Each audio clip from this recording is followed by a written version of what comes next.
Happy Wednesday. AoS 4 combat reveals on the Warhammer community website. Let's take a look.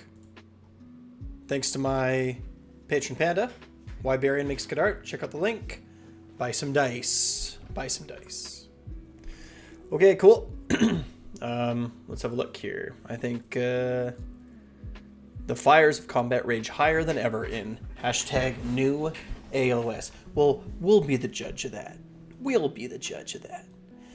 The changes to commands mean that Countercharge and Power Through are powerful new tools to turn the tide of battle. We've already seen that every miniature now has a combat range of 3 inches, and this simple change has plenty of far-reaching ramifications that result in a smoother and more satisfying combat phase. I have to say, just right off the rip, I think that the 3-inch combat change is the biggest change that I've seen so far.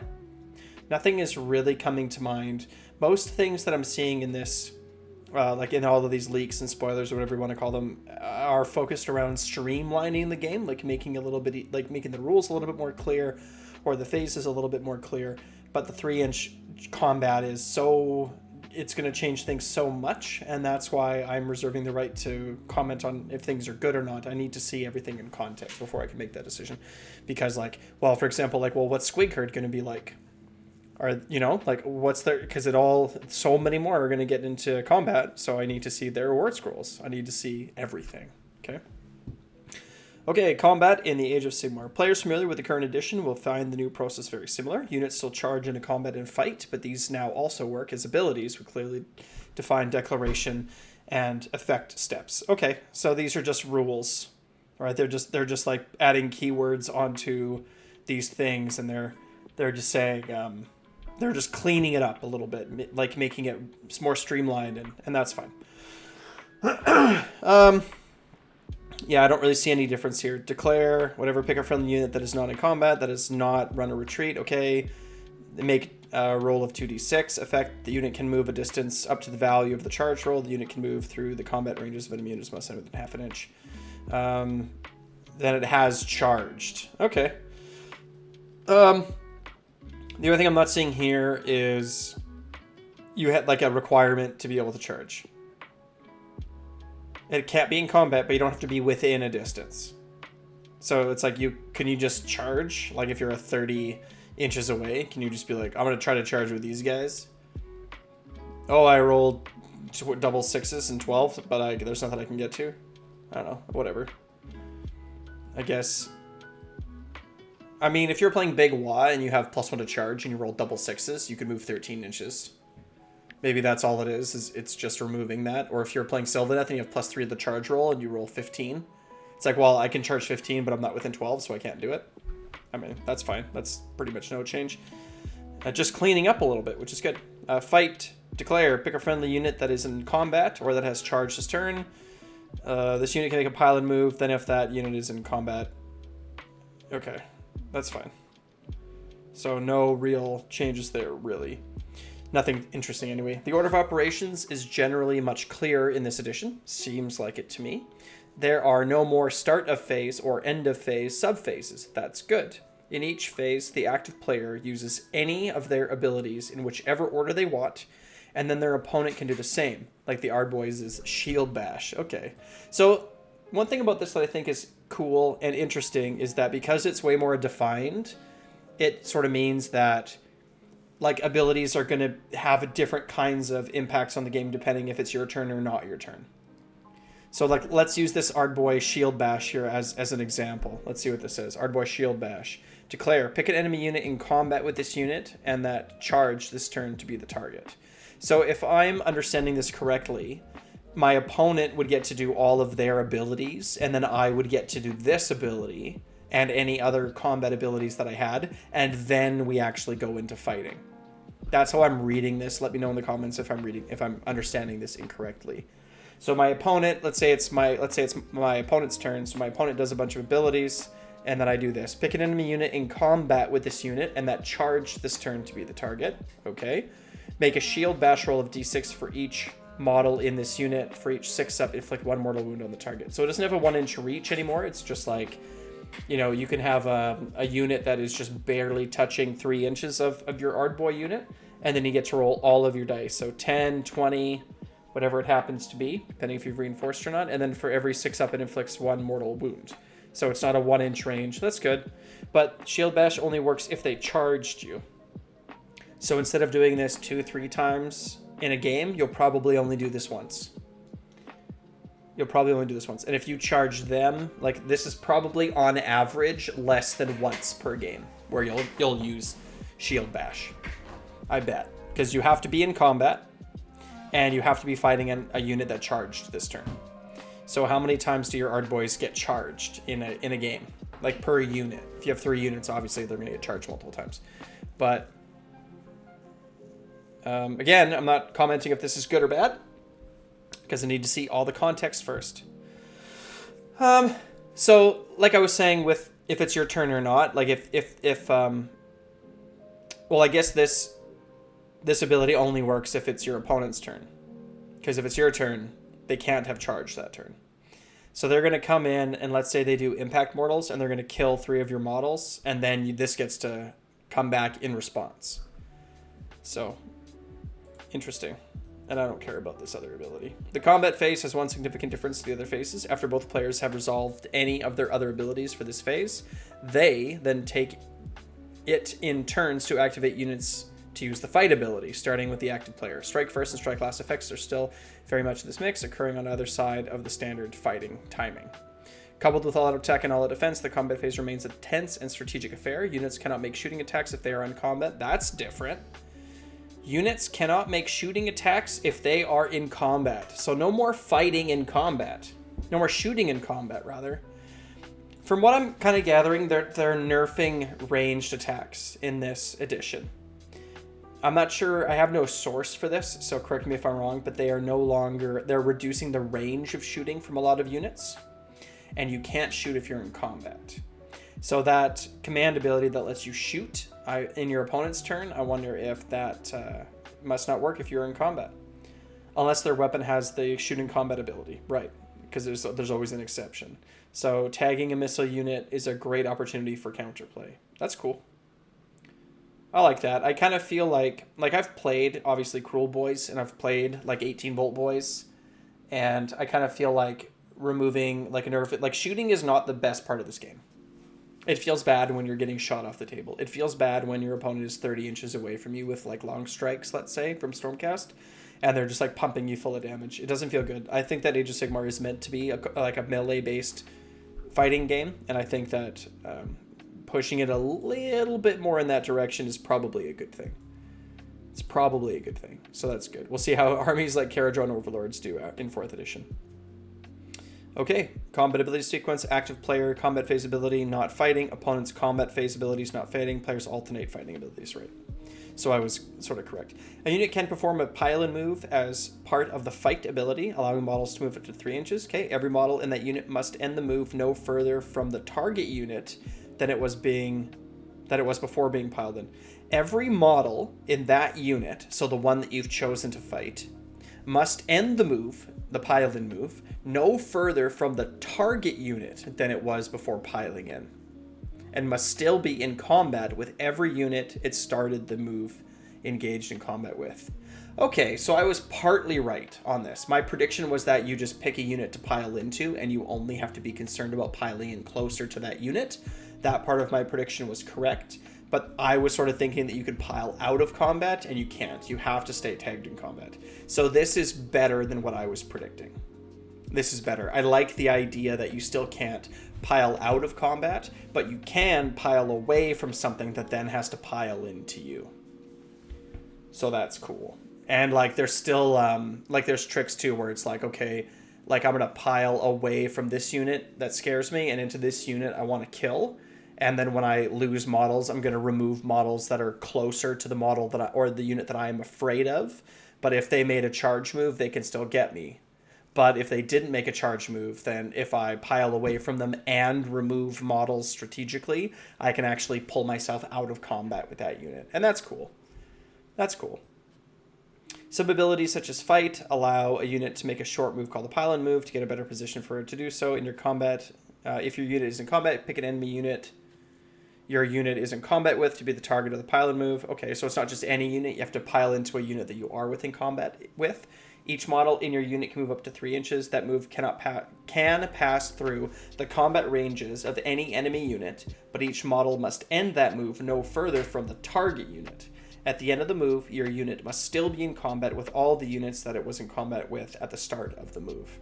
If your unit is not in combat, each model in your unit can move 3 inches in any direction. That move can pass through and within the combat ranges of any enemy unit. Okay, so that's a little bit different. This is a good change. Before, even like if you charged like multiple units into something and then it died and there was nothing for you to pile into like in any direction, like you weren't in combat anymore, you still had to pile in closer to the closest enemy unit, which was kind of silly. I remember playing against Feck one day and the closest enemy unit was like over 12 inches away, like it was quite far, and I still had to pile in if I wanted to closer, but this just lets you move in any direction, which is better. Yep. Fight, fight, fight. The process of working out combat will be familiar to players with a few key changes. Unmodified rolls of 6 are now critical hits. So again, I think this is just keyword stuff. It's like whenever you roll a 6, it's called a critical hit. And then they say like, oh, okay, on this war scroll, when you get a critical hit, it does this. A term that can trigger a range of new effects on attacks, while mortal wounds have been renamed mortal damage. Right, so they're just adding keywords, they're adding language into the game to help clarify it, which is good. Overall, Ren has been reduced through the game, interesting, and while you can still have positive and while you can still positively modify your save profile with all defense, this remains capped at +1, okay? Most factions lack any other tools to further increase a unit's save profile. So, quote, save stacking, end quote, the process of negating the rend by adding extra saves is largely a thing of the past. Well, that's good. I think this is good. I think that the fact that you could Mystic Shield, like let's use Gobsprak for example. He can Mystic Shield himself, he can their Finest Hour, he can all out defense, and he can get the Elixir. So he can be on a 4-up save, ignoring 3 rend. Like, I don't think that's good. Right? I don't think that's a good thing in the game. So this is good. If it's like I would be okay if like you can only ever get +1 to your save. Not like on the roll, but you can only ever get +1. So he goes from a 5-up to a 4-up, and then he suffers rend from there. Okay, so the process of negating rend by adding extra saves is largely a thing of the past. That's probably good. I like that. I like some Get-Rippas and a Marshcrawler. Wrong army, Marshcrawler. You don't belong in the Cruel Boys. I guess that's another big question. We'll see if Marshcrawler belongs in Cruel Boys. There's a slight change to the way damage is allocated. Instead of allocating damage points to a model in a unit, damage points are now allocated to the unit as a whole. That's interesting. When the total of damage points allocated to a unit equals the health characteristic of that unit, the commanding player removes a model from the unit, but they must stay in coherency. That's a good change. That means that you don't have to, like, I've done this multiple times where you'd like allocate wounds right to models, and then after you pile in and move around, it's like that model ends up in a spot where it's going to break coherency. That's a problem. You've probably done this too, where you allocate damage, but then you like move and charge and whatever, and you're like, oh, I forgot the die behind me. Like I've forgotten to bring it up with me, or my marker for the damage, and now I don't know what model it's on. And that feels like you're misplaying. It feels like you're making a mistake and you're kind of cheating in a sense. So if it's just allocated to the unit, that's pretty cool. It also, like, to me, that just means it's just going to be a little bit easier and faster, and that's great. This greatly speeds up how damage is totted up and stops you from losing track of which model was injured or absentmindedly allocating the first damage point to your unit champion and coming to curse your past self. Exactly. Unit rolls. With combat range gone, you might have some questions about how a warrior with a hammer is set apart from one with a spear. Good question. This has been handled by further differentiating the role of each unit on the battlefield. Weapons and roll scroll abilities now provide units with specific roles. Take the bristling spear wall of Stormcast Vindictors as an example. They have anti-charge rend +1 as a weapon ability, granting them additional rend when they are charged, while they have the opportunity to strike first if they successfully hold the shield wall. Okay, let's look at this war scroll. I know quite a bit about Stormcast, so Okay, so 3-up saves, that's what they are now. 5-inch move, 2 health, 1 control, that's what they are now. Melee weapon, Storm Spear, 2 attacks, 3/3, 1 rend, 1 damage. That's exactly what they are now. But the ability anti-charge plus 1 rend. So I'm assuming like if they're attacking a unit that charged this turn, they get 2 rend, just like the Ard Boys do now. So this is just a better War Scroll than the Ard Boys that we have right now with spears. It's better, one better to hit. That's cool. Okay, hold the shield wall. Effect: if this unit did not charge this turn and is in combat with an enemy unit that charged this turn, roll a die. On a 4-up, this unit has the strike first effect for the rest of the turn. How flavorful. You charge into me, but we got big shields and spears, and we're going to hit you because you're charging into us. That's a cool ability. I like this. That's cool. So what does this have to do with... because wasn't the sort of the topic or the topic sentence of this about battlefield specific roles? So is that what they meant? Like not keywords, but it's like obviously Vindictors are there to absorb charges. Okay. Greater combat range and no battle shock makes seething hordes of clan rats and crypt ghouls more dangerous. Yes, it does. But monstrous infantry like Kroxigor love to cut a bloody swath through these teeming mobs. Their anti-infantry +1 rend devastates armor, while their brutal blows passive ability can pulverize 4 bodies in a single swing. And they get 4 attacks. Okay, so here's a Kroxigor War Scroll. Okay, whatever. Anti-infantry +1 rend. So again, it's like instead of anti-charge, they get anti-infantry. And they have an ability called Brutal Blows. Add 1 to the damage characteristic of this unit's melee weapons for attacks that target an enemy unit that has 10 or more models. Okay, so it's like if they're infantry, they get +1 rend, right? So like hordes, 25, 32 millimeter bases in units of 20, 30, 40, right? Infantry, they're going to get +1 rend. And if they also have 10 or more models, they get +1 damage. Okay, so I mean, like when these two things stack up together, it makes a significant difference on a War Scroll. +1 rend, +1 damage. That's what Boing Girl Bounders get when they charge. Like, and that makes a huge difference in the potential damage that they have. And if we're talking about like no save stacking and they have like a 5-up save, it's like that extra rend is just like, oh, you don't get a save. Oh, and they deal a ton more damage. That's pretty cool. So are we entering into a game of paper, rock, scissors now? And I'm not sure how I feel about that. I'm going to have to think about that for a bit. Coherency range. All that moving, charging, pile in, and general jostling around is also tied into coherency, which represents how units move and fight together. The coherency range of units is now 1/2 inch. And models must remain within range of at least one other model in their unit. So we're cutting down the coherency. So let's do a little math. If you are 32 millimeters... and there's 5 of you, you cover,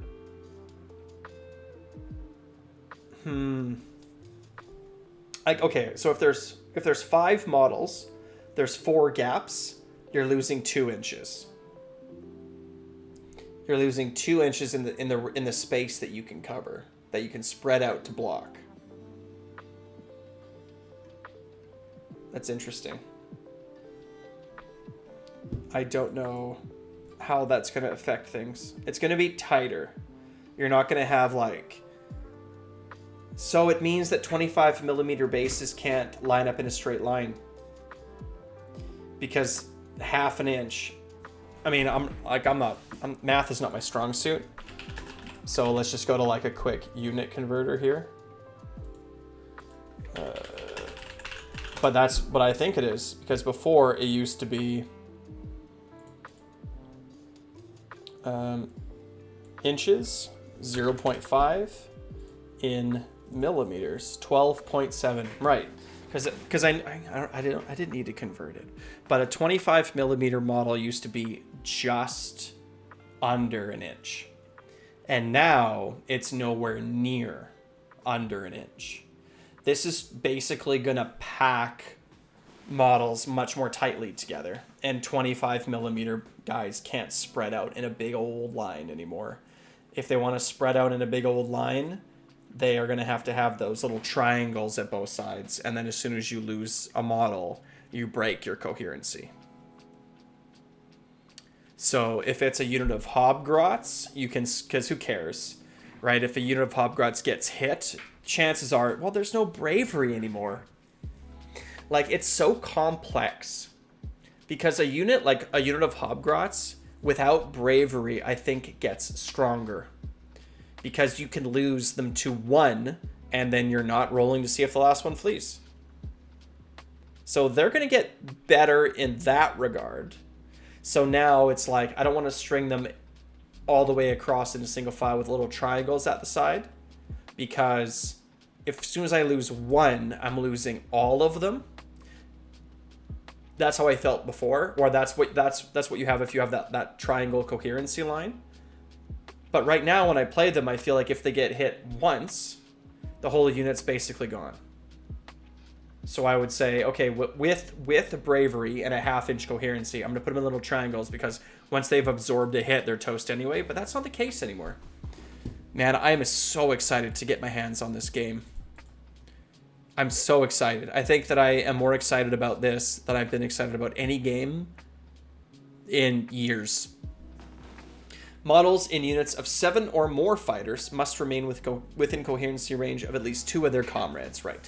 While certain units, especially those composed of larger models like Stormdrake Guard, have a larger coherency, blah, blah, blah, blah, blah, that's fine.